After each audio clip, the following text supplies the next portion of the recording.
ಆತ್ಮೀಯ ಬಂಧುಗಳೇ, ಮಹಾಭಾರತ ಉದ್ಯೋಗ ಪರ್ವ.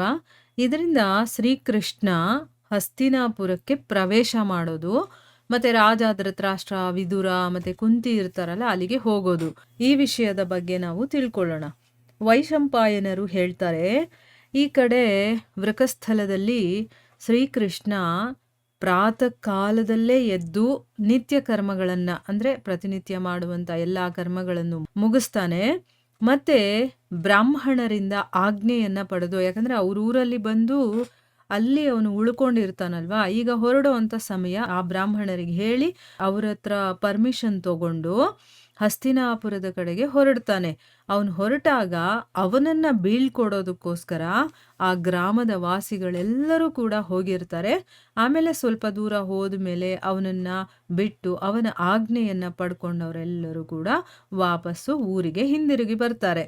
ಈಗ ಕೃಷ್ಣ ಧೃತರಾಷ್ಟ್ರ ಇದ್ನಲ್ಲ ಹಸ್ತಿನಾಪುರ, ಅಲ್ಲಿ ನಗರದ ಸಮೀಪಕ್ಕೆ ತಲುಪುತ್ತಾನಲ್ಲ, ಆಗ ದುರ್ಯೋಧನನನ್ನ ಬಿಟ್ಟು ಬೇರೆ ಎಲ್ಲರೂ ಕೂಡ, ಧೃತರಾಷ್ಟ್ರನ ಮಕ್ಕಳಿರ್ತಾರಲ್ಲ ಅವರು, ಮತ್ತೆ ಭೀಷ್ಮ, ದ್ರೋಣ, ಕೃಪಾಚಾರ್ಯರು, ಇವರೆಲ್ಲರೂ ಕೂಡ ತಯಾರಾಗಿ ಆ ಕೃಷ್ಣನ ಸ್ವಾಗತಕ್ಕೋಸ್ಕರ ಬರ್ತಾರೆ. ದುರ್ಯೋಧನ ಹೇಳಿರ್ತಾನಲ್ವ, ನಾವ್ ಯಾಕೆ ಅವನಿಗೆ ಸ್ವಾಗತ ಮಾಡಬೇಕು ಅಥವಾ ಅವನಿಗೆ ಯಾಕೆ ನಾವು ಉಡುಗೊರೆಗಳನ್ನೆಲ್ಲ ಕೊಡಬೇಕು ಅಂತ ಅವನಿಗಿಷ್ಟ ಇರೋದಿಲ್ಲ.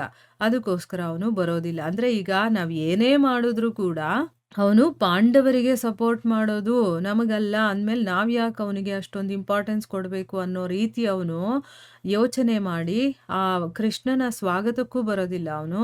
ಆದ್ರೆ ಇನ್ನು ಬೇರೆ ಮಕ್ಕಳಿರ್ತಾರಲ್ಲ, ಧೃತರಾಷ್ಟ್ರನ ಮಕ್ಕಳು, ಅವರೆಲ್ಲರೂ, ಭೀಷ್ಮ, ದ್ರೋಣ, ಕೃಪಾಚಾರ್ಯರು, ಇವರೆಲ್ಲರೂ ಕೂಡ ಬರ್ತಾರೆ. ಅವರಲ್ಲದೆ ಇನ್ನು ಆ ನಗರದ ನಿವಾಸಿಗಳಿರ್ತಾರಲ್ಲ, ಅವರು ಬೇಕಾದಷ್ಟು ಜನ ಕೃಷ್ಣನ ದರ್ಶನ ಮಾಡಬೇಕು ಅನ್ನುವಂಥ ಆಸೆಯಿಂದ ಅವರು ನಡಿಗೆಯಿಂದ, ಮತ್ತೆ ಕೆಲವರು ನಡ್ಕೊಂಡು ಬಂದರೆ, ಕೆಲವರು ದೊಡ್ಡ ದೊಡ್ಡ ಸವಾರಿಗಳು, ಬೇರೆ ಬೇರೆ ರೀತಿಯ ಸವಾರಿಗಳಲ್ಲಿ ಕೂತ್ಕೊಂಡು ಹೊರಡ್ತಾರೆ. ಅಂದರೆ ಹಸ್ತಿನಾಪುರದ ಮಧ್ಯಭಾಗದಲ್ಲಿ ಅರಮನೆ ಇದ್ರೂ ಕೂಡ ಆ ಹಸ್ತಿನಾಪುರದ ನಗರದ ಆಚೆ ಊರು ಹೊರಗಡೆ ಆ ನಗರವನ್ನು ಪ್ರವೇಶ ಮಾಡೋದಕ್ಕೆ ಇರುತ್ತಲ್ಲ ಊರು, ಅಲ್ಲಿವರೆಗೂ ಇವರೆಲ್ಲರೂ ಕೂಡ ಕರ್ಕೊಂಡು ಬರೋದಕ್ಕೆ ಹೋಗೋದು. ಹಿಂದಿನ ಕಾಲದಲ್ಲಿ ಯಾರಾದರೂ ಊರಿಂದ ಬರ್ತಾರೆ ಅಂತಂದರೆ ಸ್ಟೇಷನ್ಗೆ ಹೋಗಿ ಕರ್ಕೊಂಡು ಬರ್ತಾ ಇದ್ರು. ಅದೊಂದು ಸ್ವಾಗತ ಅಲ್ಲಿಂದನೇ ಮಾಡೋ ಥರ ಅವ್ರನ್ನ, ಆಯ್ತಾ. ಅದೇ ರೀತಿ ಯಾವುದಾದ್ರೂ ರಾಜ್ಯಕ್ಕೆ ಯಾರಾದರೂ ಬರ್ತಾ ಇದ್ದಾರೆ ಅಂತಂದರೆ ಆ ರಾಜ್ಯದ ಗಡಿ ಇರುತ್ತಲ್ಲ, ಅಲ್ಲಿಗೆ ಹೋಗಿ ಅವರನ್ನ ಸ್ವಾಗತ ಮಾಡಿ ಕರ್ಕೊಂಡು ಬರ್ತಾ ಇದ್ದಿದ್ದು ಆಗಿನ ಒಂದು ವಾಡಿಕೆ ಆಗಿತ್ತು. ಈಗ ಕೃಷ್ಣ ತಮ್ಮ ರಾಜ್ಯದ ಒಳಗಡೆ ಪ್ರವೇಶ ಮಾಡ್ತಾ ಇದ್ದಾನೆ ಅನ್ನೋದು ಗೊತ್ತಾಗಿದ ತಕ್ಷಣ ಇವರೆಲ್ಲರೂ ಕೂಡ ಹೋಗ್ತಾರೆ, ಜೊತೆಗೆ ಆ ನಗರವಾಸಿಗಳೆಲ್ಲರೂ ಕೂಡ ಹೋಗ್ತಾರೆ. ಆಮೇಲೆ ರಸ್ತೆಯಲ್ಲಿ ಬರ್ತಾ ಇರ್ಬೇಕಾದ್ರೇನೆ, ಅಂದ್ರೆ ಅವ್ರು ಹೋಗೋಷ್ಟರಲ್ಲಿ ಭಗವಂತ ಊರು ಒಳಗಡೆ ಎಂಟ್ರಾಗಿ ರಸ್ತೆಯಲ್ಲಿ ಬರ್ತಾ ಇರ್ಬೇಕಾದ್ರೇನೆ ಭೀಷ್ಮ, ದ್ರೋಣ ಮತ್ತೆ ಧೃತರಾಷ್ಟ್ರನ ಮಕ್ಕಳ ಜೊತೆ ಭಗವಂತನ ಸಮಾಗಮ ಆಗುತ್ತೆ. ಮತ್ತು ಅವ್ರ ಜೊತೆ ಅವನು ಸೇರಿಕೊಂಡು ಹಸ್ತಿನಾಪುರದ ಒಳಗಡೆ ಪ್ರವೇಶ ಮಾಡ್ತಾನೆ. ಶ್ರೀಕೃಷ್ಣನ ಸನ್ಮಾನಕ್ಕೋಸ್ಕರನೇ ನಗರವನ್ನೆಲ್ಲ ಚೆನ್ನಾಗಿ ಅಲಂಕಾರ ಮಾಡಿರ್ತಾರೆ.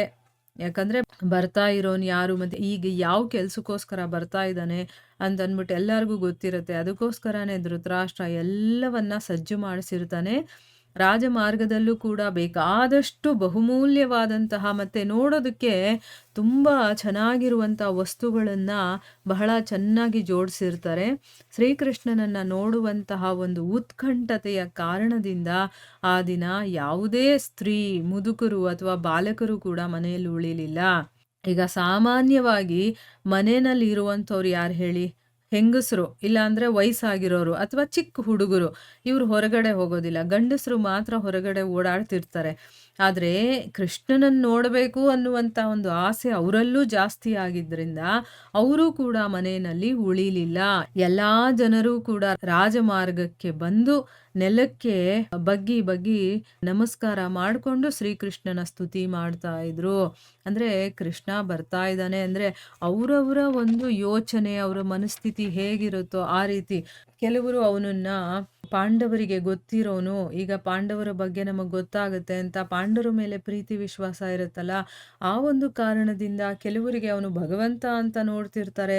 ಆ ಒಂದು ಕಾರಣದಿಂದ ಇನ್ನೊಂದು ಪಾಂಡವ ಮತ್ತೆ ಕೌರವರನ್ನ ಒಂದು ಮಾಡೋದಕ್ಕೆ ಅಥವಾ ಸಂಧಿಗೋಸ್ಕರ ಬರ್ತಾ ಇದ್ದಾನೆ ಅಂತ ಕೆಲವರು, ಹೀಗೆ ಅವರವರ ಮನಸ್ಥಿತಿ ಹೇಗಿರುತ್ತೋ ಆ ರೀತಿ ಅವರು ಯೋಚನೆ ಮಾಡ್ತಾ ಇದ್ರು. ಅದಕ್ಕೆ ತಕ್ಕಂಗೆ ಅವರು ಶ್ರೀಕೃಷ್ಣನಿಗೆ ಬಾಗಿ ನಮಸ್ಕಾರ ಮಾಡಿಕೊಂಡು ಅವನ ಸ್ತುತಿ ಮಾಡ್ತಾ ಇದ್ದಾರೆ.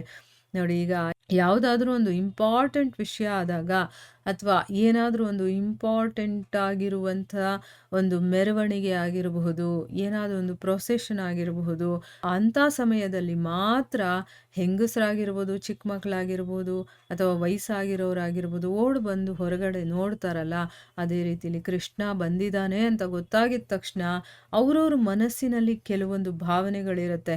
ಏನೋ ಒಂದು ಕಷ್ಟ, ಈಗ ಕೌರವರು ಪಾಂಡವರಿಗೆ ಯುದ್ಧ ಆದರೆ ಏನೇನೆಲ್ಲ ನಷ್ಟ ಆಗುತ್ತೆ ಅಂತ ಅವ್ರಿಗೂ ಗೊತ್ತಿರುತ್ತೆ.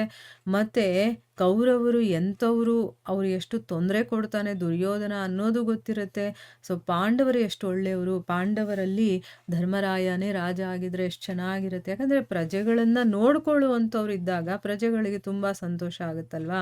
ಸೊ ಅದೆಲ್ಲ ಯೋಚನೆ ಮಾಡಿ ಇಲ್ಲಿ ಎಲ್ಲರೂ ಕೂಡ ಕೃಷ್ಣನನ್ನು ನೋಡೋದಕ್ಕೆ ಧಾವಿಸಿ ಬರ್ತಾ ಇದ್ದಾರೆ. ಆಮೇಲೆ ಆ ಕೃಷ್ಣನನ್ನು ಯಾವಾಗಲೂ ನೋಡೋದಕ್ಕೆ ಸಾಧ್ಯ ಇಲ್ಲ ಅಲ್ವಾ, ಅದಕ್ಕೋಸ್ಕರ ನಾವು ಕೂಡ ಅವನನ್ನು ನೋಡಬೇಕು ಅನ್ನೋ ಒಂದು ಕಾರಣದಿಂದ ಎಲ್ಲರೂ ಆ ರಾಜಮಾರ್ಗಕ್ಕೆ ಬಂದು ಅವನ ದರ್ಶನವನ್ನು ಮಾಡ್ತಾ ಇದ್ದಾರೆ, ಜೊತೆಗೆ ನಮಸ್ಕರಿಸ್ತಾ ಸ್ತುತಿ ಮಾಡ್ತಾ ಇದ್ದಾರೆ. ಇಲ್ಲಿಗೆ ನಾವು ನಿಲ್ಲಿಸೋಣ. ಹರೇ ಕೃಷ್ಣ.